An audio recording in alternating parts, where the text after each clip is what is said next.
So it's based on a novel by Iridium Brooke, and it's a post-war sort of pot-boiling story. Keira Knightley is Rachael Morgan.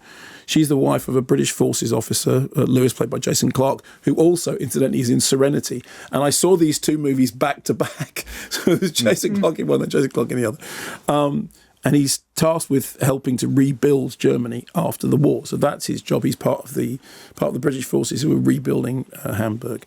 And he and his wife are rehomed in this mansion that used to be owned by Alexander Skarsgård's character and his daughter's character. They arrive, and the German occupants expect to be thrown out, but they're told, no, it's okay. Look, we can all live here together. Why don't you live upstairs and we'll live downstairs? So he is grieving the death of his wife, and his daughter is grieving the death of her mother during the war. Meanwhile, Rachel, the character played by Keira Knightley, has a hidden hurt that is not immediately revealed. And she wants her husband to be loving and caring, but he's away all the time. He's always off, doing the rebuilding, and he's also a very emotionally cold man and a very emotionally sterile man. And in the centre of this of the house, of the main living room, is a piano.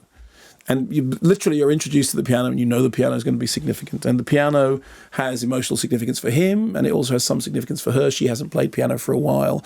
And inevitably, there will be long days in which her husband is away, and she might be drawn to playing the piano. And she might be drawn to playing the piano, at which point the hunky German might come in because he's hearing the piano. I don't know whether you could see any of this coming. But so anyway, one day he comes back in, having been involved in a violent protest, and he's got some wounds, and she must tend to them. That's not necessary. You've got grit in it.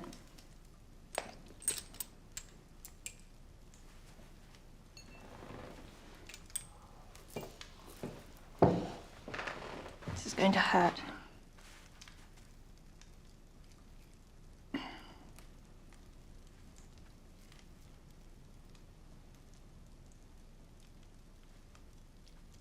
You've been avoiding me. Have I? I don't think so. I was going to apologize. For what?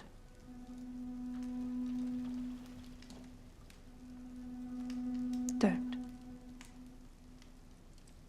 I was going to, but I won't.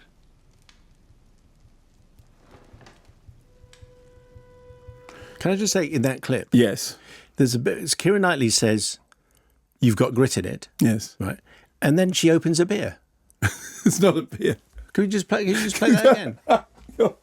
That's not necessary. You've got grit in it. There you go. That's a Corona. That's right. That's a Peroni. She cracks open a six-pack and says, "You've got grit in it. Don't worry." Is that not right? No, that's not what actually happens. But you're right. That's very good. So Alexander Skarsgård, they share a beer together, and they put the world to rights. Fine. And then everything. It's that kind of film. So this is an odd, and I have to say, not good film. I was very, very impressed by Keira Knightley in Colette, and in fact, I think she's been great in a number of things recently. Actually, going right back to The Duchess, which is however long it is, 10 years ago. Sometimes when you're watching a film and you think, okay, what is it about this that doesn't work? And the answer is everything. And it's a really strange thing that it's a film with a starry cast and handsome production design, and the potential for a sort of, passionate intrigue.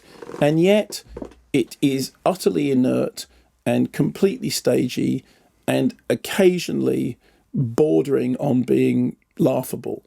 And it's not down to the cast, because I think they're all doing the very best they can with material that's essentially not particularly roadworthy. And it's not down to all the other, things that are involved in the way in which the film looks and the production's on it. It's down to the fact that somehow it just sits there on the screen and doesn't do anything that's surprising and doesn't do anything that you didn't see coming. And it's directed by James Kent, who directed Testament of Youth, and is clearly somebody who understands how to put a film together. And yet it's a completely inert, again, theatrical experience in which what you see is a bunch of stars acting a bunch of things wearing costumes in what looked like settings for a film. At no point in the film did I ever buy into any of the characters. At no point in the film did I believe any of the characters. At no point in the film was I surprised by anything that happened, right up to when we get to the final act, and you think one thing's going to happen, blah blah blah. And I almost in the cinema started going, okay, here we go, 4, 3. And there it is. And so, yeah, very, very predictable, very stodgy, very staid. Goes down well with a cup of tea misses in that old, Monty, whoever it was, the Enemy reviewer said. But just absolutely a wet Wednesday afternoon's viewing and not much other than that. It's not been a good week so far for the established stars like Kira and Matthew.